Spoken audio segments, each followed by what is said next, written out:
Assalamualaikum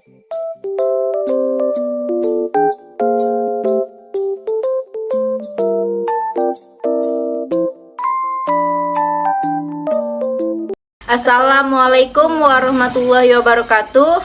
Perkenalkan, saya Ella Elmayana dan Citra Olivia. kami dari kelas 11 IPA 2 akan membahas gangguan sistem ekskresi pada manusia beserta teknologinya.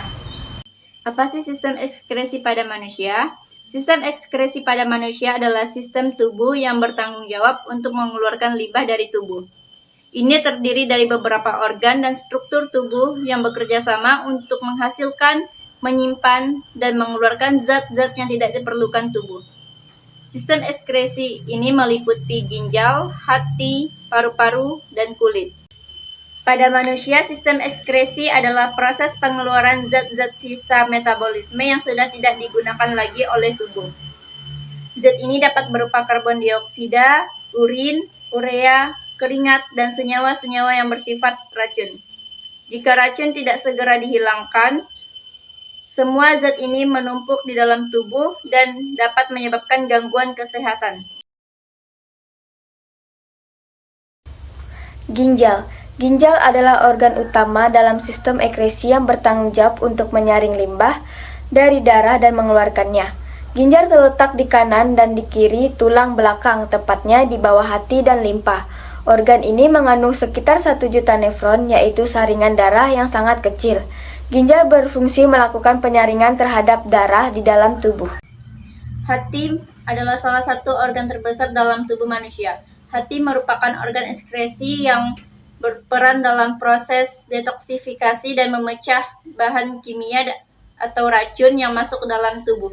Fungsi hati sebagai alat ekskresi yaitu menghasilkan cairan empedu, penawar racun, membentuk sel darah merah, dan memproduksi urin. Sebagai organ ekskresi, hati bertanggung jawab untuk mengambil amonia dalam bentuk beracun dan mengubahnya menjadi urea yang akhirnya disaring oleh ginjal untuk dibentuk urin. Paru-paru. Paru-paru adalah salah satu organ di dalam sistem ekskresi manusia yang berperan dalam mengeluarkan karbon dioksida dan uap air dari proses respirasi. Organ paru-paru memiliki jumlah sepasang dalam sistem ekskresi. Paru-paru berfungsi mengeluarkan karbon dioksida (CO2) dan uap air H2O yang dihasilkan oleh proses metabolisme tubuh, dan kemudian mengeluarkan karbon dioksida dan uap air melalui proses pernapasan. Bila tidak dikeluarkan, karbon dioksida dan uap air yang akan menumpuk di dalam tubuh dan berpotensi menyebabkan gangguan kesehatan. Kulit adalah salah satu organ sistem ekskresi manusia yang berperan dalam mengeluarkan keringat yang terdiri dari air, garam, sisa metabolisme sel, urea, dan asam.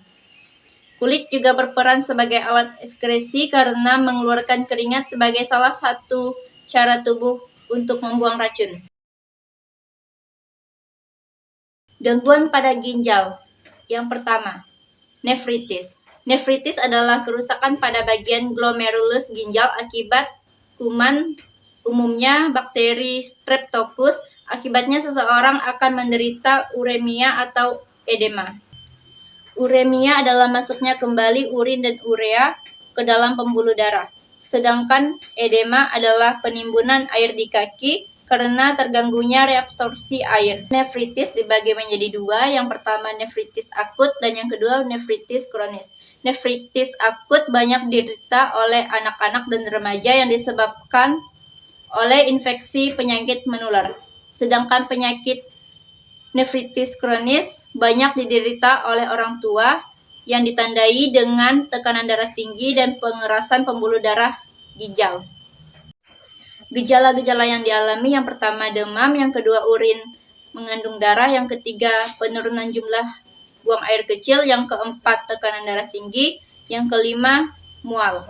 Yang kedua, gagal ginjal. Gagal ginjal adalah suatu kondisi penurunan fungsi ginjal dalam menyaring limbah sisa metabolisme tubuh dari dalam darah dan membuang melalui urin.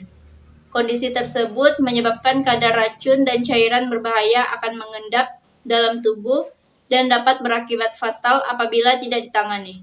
Gejala-gejala yang dialami yang pertama, mual, yang kedua, mudah lelah, yang ketiga, lebih sering buang air kecil, yang keempat, nyeri punggung, yang kelima, sesak napas, dan yang keenam, pembengkakan pada kaki. Ada 2 gangguan hati, yaitu 1. Sirosis. Sirosis adalah kondisi ketika organ hati telah dipenuhi dengan jaringan parut dan tidak bisa berfungsi dengan normal. Jaringan parut ini terbentuk akibat penyakit liver yang berkepanjangan, misalnya karena infeksi virus hepatitis atau kecanduan alkohol. Gejalanya, kulit dan bagian putih mata menguning, muntah darah, perut membesar, energi turun atau kelelahan, tubuh yang mudah berdarah atau memar. 2. Hepatitis. Hepatitis adalah peradangan pada hati atau liver. Kondisi ini bisa disebabkan oleh berbagai hal, mulai dari infeksi virus, kebiasaan mengkonsumsi alkohol, penggunaan obat-obatan tertentu, penyakit autoimun, dan infeksi cacing hati. Jika disebabkan oleh infeksi virus, hepatitis bisa menular ke orang lain. Gejalanya demam, kehilangan nafsu makan, merasa lelah, sakit perut, muntah, warna urin seperti teh, kulit dan mata menguning, penurunan berat badan. Gangguan pada paru-paru yang pertama, pneumonia atau paru-paru basah. Pneumonia adalah infeksi yang menyebabkan kantung-kantung udara di dalam paru meradang dan membengkak karena paru-paru dipenuhi oleh cairan atau nanah. Penyebab peradangan akibat pneumonia adalah infeksi bakteri, virus, dan jamur. Penularannya melalui udara yang terkontaminasi kuman dari pengidap batuk atau bersin. Gejala yang dialami yang pertama, nyeri dada, yang kedua, gangguan sistem imun, yang ketiga, demam, yang keempat, gangguan pada kesadaran terutama berusia lebih dari 65 tahun, yang kelima, batuk berdahak. Yang kedua, tuberkulosis. Tuberkulosis adalah penyakit paru-paru yang disebabkan oleh infeksi bakteri Mycobacterium tuberculosis yang masuk ke dalam tubuh melalui pernapasan. Penularan bakteri penyebab tuberkulosis adalah melalui percikan dahak atau cairan dari saluran pernapasan pengidapnya, misalnya batuk atau bersin. Gejala-gejala yang dialami yang pertama, batuk selama 3 minggu atau lebih, yang kedua, hilang nafsu makan, yang ketiga, batuk darah, yang keempat, berkeringat saat malam hari. Gangguan kulit. 1. Vitiligo adalah penyakit yang menyebabkan hilangnya pigmen kulit, yang merupakan zat yang memperwujudkan warna kulit. Hal ini menyebabkan munculnya bercak-bercak putih di kulit. Vitiligo dapat mengganggu pendudukan melanin yang terdapat pada kulit, yang dapat menyebabkan kulit menjadi putih. Gejalanya, bercak putih pada kulit, hilangnya warna pada jaringan yang melapisi bagian dalam mulut dan hidung, hilangnya warna pada kelamin, hilangnya atau perubahan warna pada lapisan dalam retina, rambut memutih atau berubah pada kulit kepala, bulu mata, alis, dan janggut, biasanya sebelum berusia 35. 2. Penyakit biang keringat atau miliaria adalah penyakit yang disebabkan oleh infeksi bakteri pada kulit, yang umumnya terjadi di wilayah beriklim tropis. Gejala, bintik merah, ruam kecil, gatal, panas, dan sensasi perih pada kulit. Hemodialisis. Hemodialisis atau cuci darah merupakan proses pengolahan darah untuk membersihkannya dari limbah yang tidak diperlukan, seperti asam urat dan urea, yang merupakan kesan dari nefritis. Proses ini dilakukan melalui alat yang disebut cuci darah yang menggunakan media yang berguna untuk menghilangkan zat-zat yang tidak diperlukan dalam darah. Hemodialisis menggunakan gelombang kejut untuk memecahkan kristal garam yang terdapat dalam darah, yang kemudian akan dikeluarkan melalui aliran urin. Transplantasi ginjal. Pada teknologi ini, pasien akan menjalani terapi penggantian ginjalnya dengan ginjal orang lain. yang tentunya cocok dengan pasien. Terapi transplantasi ginjal menjadi pilihan bagi kebanyakan pasien yang mengalami gagal ginjal maupun memiliki penyakit ginjal stadium akhir. Hal ini tersebut dilakukan dengan maksud untuk tingkatkan kualitas hidup pasien yang mempunyai gangguan tersebut. Sebelum transplantasi ginjal dilakukan, ada serangkaian tes yang perlu dilewati untuk memastikan ginjal dari pendonor cocok pada tubuhnya.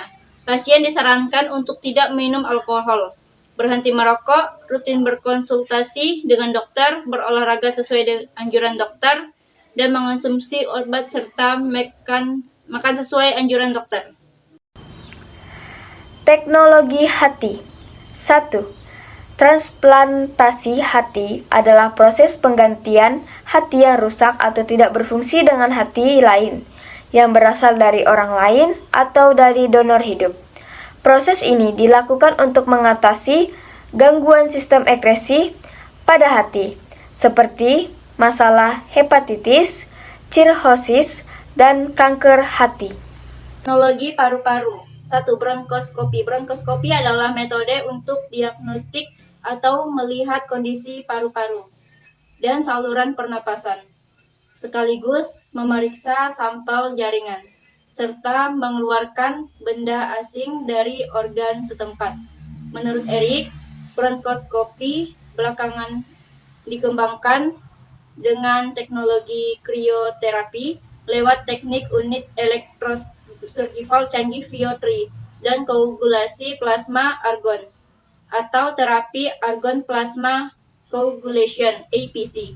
Untuk diketahui, krioterapi adalah prosedur medis untuk membekukan jaringan kulit dan selaput lendir dengan zat kriogen.